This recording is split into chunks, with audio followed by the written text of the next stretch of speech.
দেখুন, সাহিত্য অনুষ্ঠান প্রচুর হয়, কিন্তু এখন যে সাহিত্য যেখানে ভুলণ্ঠিত প্রায়, সেখানে অভিষিক্তা যেভাবে অনুষ্ঠানটা করছে সেটা সত্যি প্রশংসার দাবি রাখে। এবং আরেকটা সবচেয়ে বড় জিনিস হচ্ছে, ও যখন শুরু করলো হাতে কিন্তু টাইম মোটেই খুব একটা বেশি পাইনি আমি যতদূর জানি।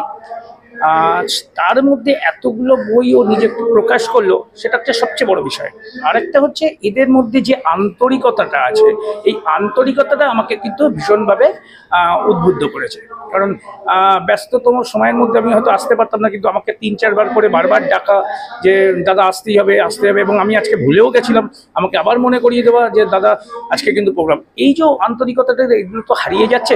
সেইখান থেকে অভিষিক্তার এই আন্তরিকতাটা ভীষণভাবে আমার মনে হয় সবাই মন কাড়বে। আমার নাম হচ্ছে বিন্দাস ভার্গব।